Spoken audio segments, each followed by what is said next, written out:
Hi, my name is Chris Gardner. I'm from Strategic Mentors, and in this really short video I wanted to give you the first of the steps required in order to design into your business a degree of predictability about how it's going to grow. You see, most businesses are really running from one month to the next without any kind of certainty about what's actually going to happen in terms of revenue and sales that next month. So of course there's a very commonly experienced situation which is typically called feast and famine, where you know what it's like. So you do a lot of marketing activity and you get some results and the sales are good, but then you're busy selling, you're busy delivering the work, and therefore you don't do too much marketing, and so the sales dip. And even if you're doing a lot of marketing and sales activity, you don't actually know whether next month's going to be a really good month, or in fact if it's going to be one of the weaker months.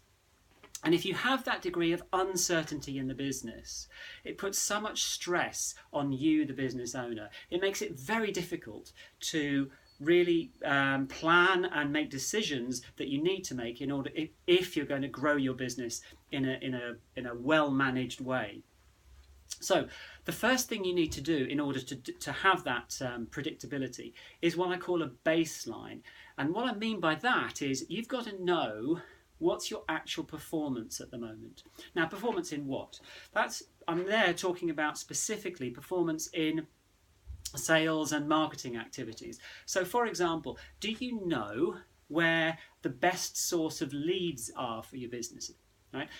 Because if you know that there's one particular source where those leads are really warm and they're going to convert well into customers, then that's clearly going to be a good place to invest marketing resources, wouldn't it? Whereas if you're thinking, well, I'm just going to try and find leads from here, and I'm going to try there, and I'm going to try an advert, and I'm going to try a campaign, all this try.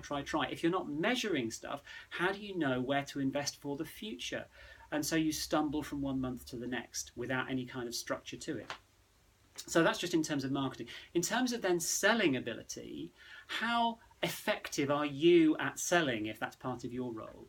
If you've got salespeople, how effective are they at doing their job? If you rely a lot on direct mail copy or direct response copy in order to convert to sales, how effective is that?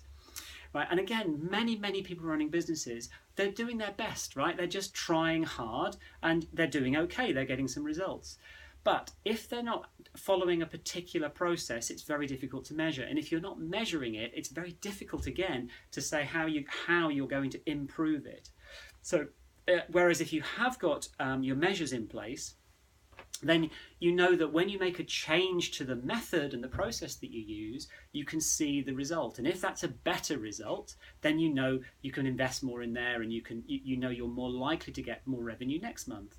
So the first thing you've got to do is put a strong baseline in place. Really be good at measuring what you're doing and what results you're getting. I'll give you some more information in other videos, more tips on how to put predictability into the business. But for now, the message here is measure your performance. Put a baseline in place. I hope that makes sense. I look forward to seeing you in future videos.